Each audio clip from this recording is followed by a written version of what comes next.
Salvete! Hello everybody, welcome to my channel. This is Latin with Stephen, and this is a new unit that I'm starting, an intermediate reading unit.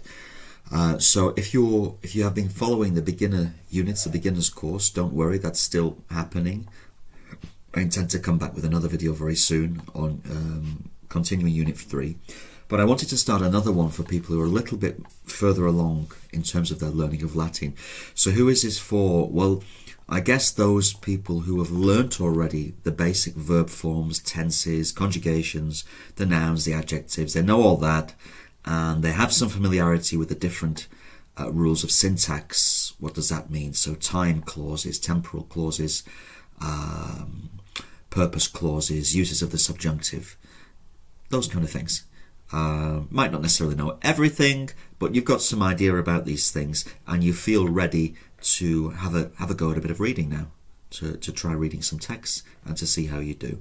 So these are fairly straightforward texts. They're not, by any means, they're not authentic Roman authors. They're much easier than that. They're simplified texts, and I've taken them from a book called Hillard and Botting, Elementary Latin Translation. It's quite an old one, but I think it's really good. They have these short extracts connected either to Roman history or mythology, so they're quite nice. So what I'm going to do, I've typed up the story into little sections, and the section will appear on the screen, and then I will invite you to pause it and then just to read through it on your own. If you want to look some words up or whatever, consult your notes or something like that, do whatever you need to do, see if you can work it out, and then press play, and I will go through it sentence by sentence. I'll read the Latin, and then I'll just try to explain the main grammatical points. Alright, so without further ado, let's have a go at our first story. This one is entitled in English, A Roman Father, and I've divided it into 4 parts. So the first part of the story is going to appear on the screen now. Have a read through in your own time. You might just want to do it off the cuff, off the top of your head, or you might want to pause and actually write out a translation in English. Whatever works for you. You're in charge, really. I'm going to go through it with my version. So here we go. Should appear now. Pause if you would like to. Right, so let's have a look at the first section. T, well, that's just an abbreviation for Titus, or we'd probably say Titus. This is his name in the nominative case.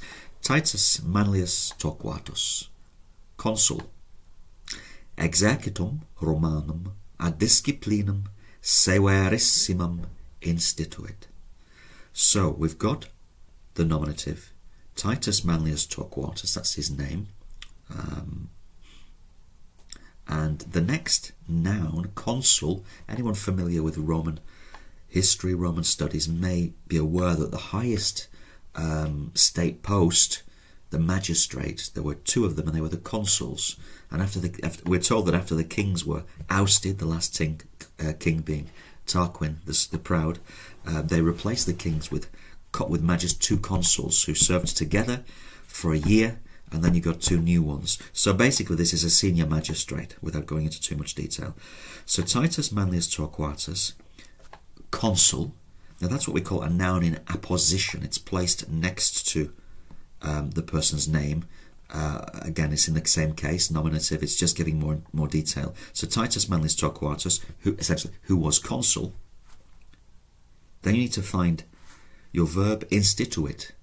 It can mean a number of things: instituted, founded, began, or even taught, educated. Accusative, exercitum Romanum. I'm going to go with educated the Roman army ad disciplinam severissimum, to strict discipline. Obviously that's not perfect English, but I often find that actually a very literal translation in the first instance, so that you know exactly what's going on in the sentence, who's doing what to whom, and then afterwards you can come back and you can write it, you can render it in a way that's more in conformity with the English idiom. So essentially, Titus Manlius Torquatus, the consul, trained the Roman army in severe discipline, in strict discipline, brought strict discipline to the Roman army, perhaps even better. Something along those lines. We don't need to quibble. There'll be different ways of doing it, as long as you understand. Principally, you've got your accusative, exercitum Romanum, masculine noun.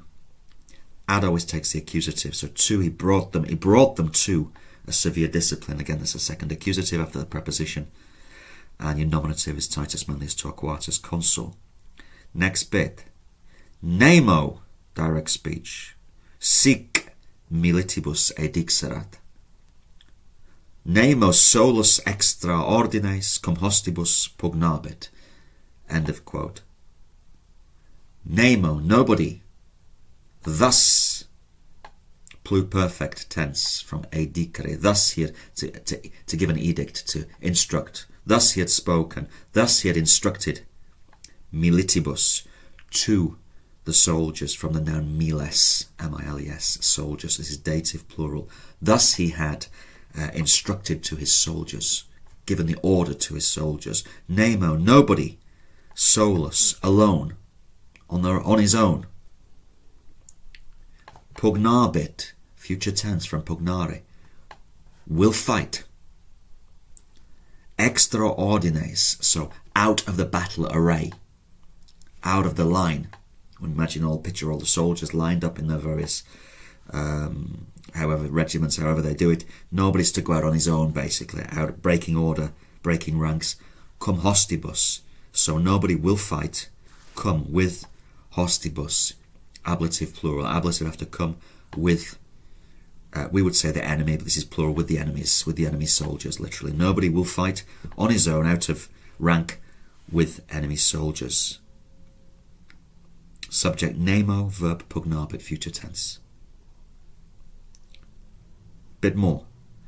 Praeerat tum hostium equitibus, vir propter virtutum notissimus geminus metius. Bit trickier, this.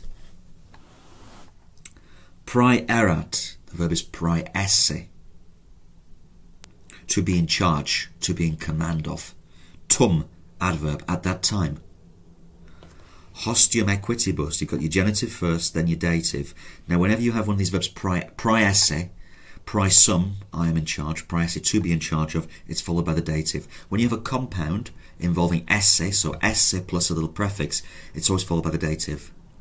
So that's a rule. So Tum, at that time, in charge of the equitibus, the knights, equestrian, the knights of the enemy's soldiers, so they're in charge, in command of the enemy knights, as in K-N-I-G-H-T-S.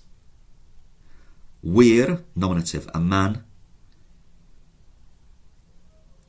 propter virtutum notissimus, a man notissimus, noted, famous, well known. The notissimus agrees with the vir. Propter plus accusative, because of, on account of, virtus. It's a bit like the word virtue, but it's in the Roman context, it is the characteristic of a vir. We've got that word there, man, manly courage.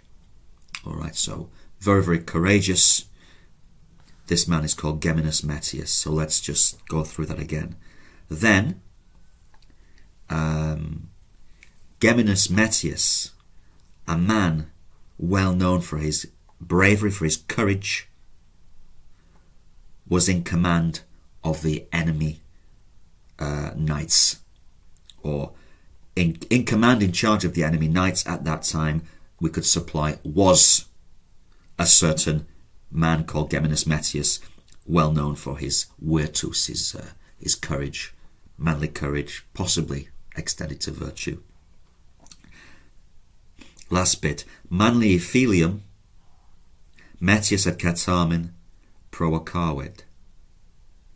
So the first word is the genitive. Comes from Manlius. Manlii. Of Manlius, who, remember, Manlius Torquatus is the consul for the Romans. Filium, accusative. So the son of Manlius. But filium's accusative, right? So the son's not doing the action here, is the object. So we need to keep reading. What's happening to this son? So Manlius' son, suspended. Metius, okay, the enemy. soldier. Ad cartamen provocavit. Cartamen's a contest, in this case a fight. So Metius provoked, challenged Manlius' son to a fight. So remember, Geminus Metius was in charge of the enemy knights, and this same person, provocavit, challenges Manlius Torquatus' son, ad cartamen, to a contest, to a fight. So that's the end of the first section. Well done if you got it. Again, let's not. We might all have slightly different variations, as long as we've got the same person doing the same action to the same person, and we've got our tenses correct. I think that's fine. We may differ on how you translate certain words, such as virtus. I would go for courage in this case. Right, second part 2 of 4 is going to come up on the screen, guys. And just pause when it does. Okay, so hopefully you've had a look at the second part. Let's go. Moit juvenis animum intrepidum vel ira vel pudor. Patris jussa neglexit, hostemque superavit et occidit. Right. Moit, from the verb moeo movere, to move. It moved. Juvenis animum. Juvenis is your genitive here. The spirit of the youth, Manlius' son. Intrepidum, his intrepid, his bold spirit. It moved, provoked. Vel ira, vel pudor. What? We've got the moit, and we've got the accusative here, the animum, his spirit. But what moved it? What provoked it? Well, we get the nominative at the end. We've got well, correlative, either one thing or another. Either anger, ira, or pudor is a sense of shame, propriety. We might completely reword that in English once we've understood it and said, the young man's intrepid, bold spirit was spurred on either by anger or by sense of shame, sense of propriety, something along those lines. So pudor, shame, in what sense? Well, pudor can have a number of meanings. Perhaps shame at not, a sense of shame that he had to take this guy on because he challenged him to a fight. That was the right thing to do, maybe something like that. Patris jussa neglexit, hostemque superavit et occidit. Okay, so we're continuing now with the young man, even though it doesn't give his name in the nominative explicitly. This often happens. He neglected, paid no attention to what? Patris, of the father, the consul, jussa. Jussa, nominative plural are, neuter plural in the accusative, the instructions, the orders. He ignored, he neglected to attend to his father's orders. Hostemque superavit, and he overpowered, he defeated the enemy soldier, et occidit, and killed him. So he ignored his father's orders, defeated and killed the enemy soldier. Both perfect tense there, superavit, neglexit, superavit, occidit. Tum, adverb, then, corpus meti spoliavit, magno cum gaudior patrum portavit. Then he despoiled the body of Metius. That would be, he basically took his armour. That's what it means. He stripped him of his armour. Spolia, and the spoils, in this case the armour and anything fancy, might have been chains or anything he might have been wearing. Magno cum gaudio, with great joy, joy, rejoicing, pleasure, ad patrum portavit, perfect tense, he carried these spoils, possibly the enemy armour, ad patrum, to his father, Manlius the consul, with great joy. This is quite common where we in English of course say with great joy, cum magno gaudio, but when you have two words like that and a little preposition, cum, they tend to put it in the middle of the two. So great with joy, magno cum gaudio, it's just stylistic, it sounds better. Magno cum gaudio, with great joy. Okay, so that's your second bit. Well done if you got that right. I hope we're doing all right here. And I'm going to put part 3 of 4 on the screen now, so just have a pause and see if you can work it out. Okay, pata autem, quoniam taeti manli inquit, nec consulis imperium nec patris auctoritatem times, contraque imperatoris iussa extraordines solus hodie cum hoste pugnavisti, militarum quae disciplinum neglexisti, poenas audaciae morte per solves.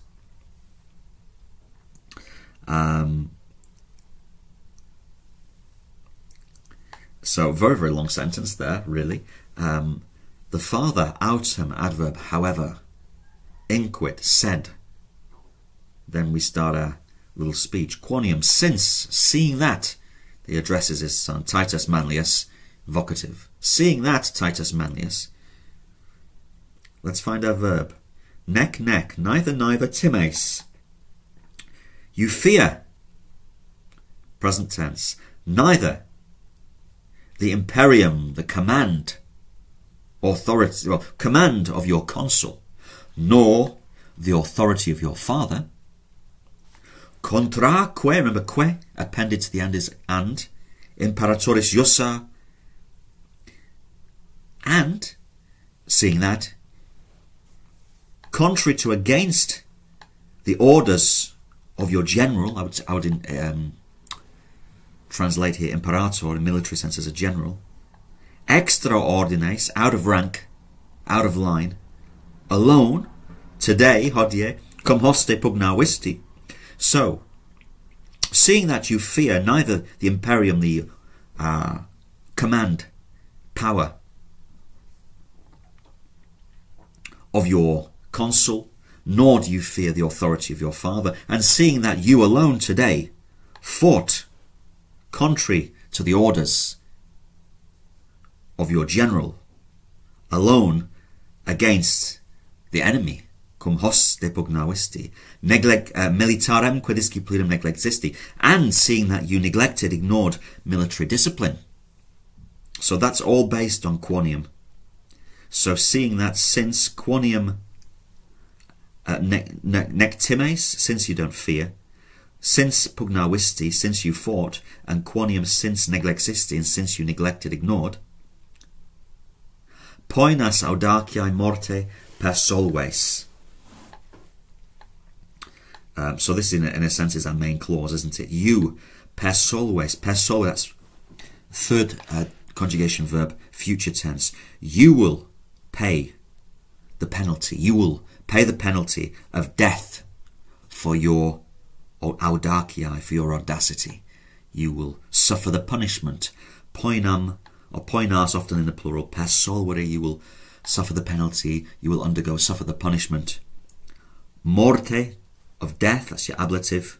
You will suffer by death, literally, and it's a poenas audaciae, punishment for your audacity.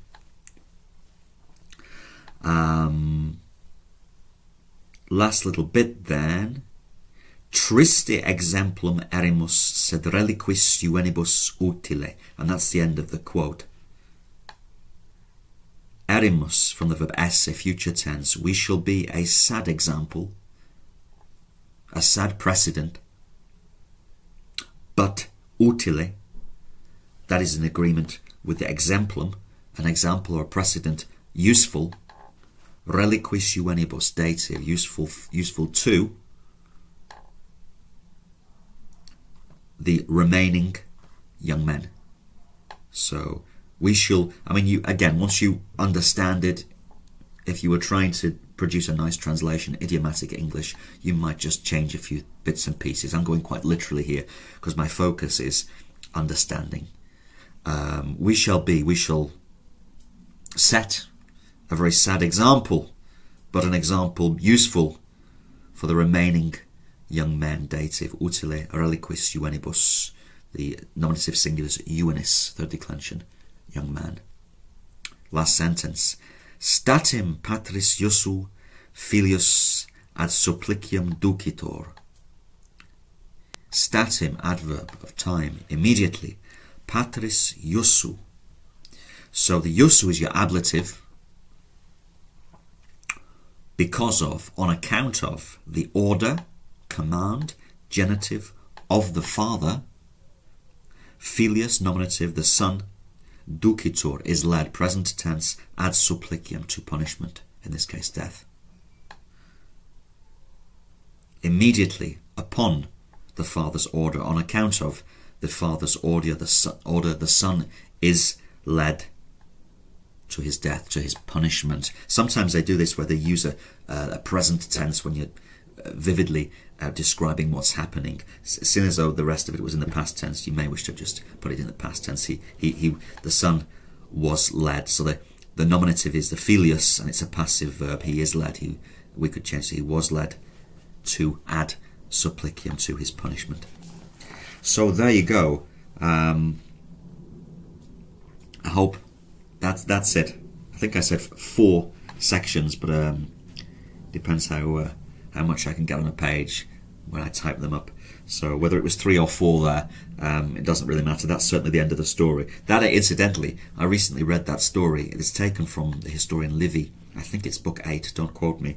And this was recorded. And there are a number of these incidents of particularly severe fathers, the pater familias, punishing the son. In this case, he's punished him principally as his general, on account of his imperium, the authority he had, and the general, the consul, when he was out of the city in a military capacity, had the power of life and death over his soldiers, absolutely. In the city he did not. If he was to sentence someone to death, that person could appeal to the people. Nobody, no Roman citizen, different with slaves and foreigners, but no Roman citizen could be executed without the appeal to the people, the assembled populace. But here on the battlefield he had the imperium, that power, that authority to do so.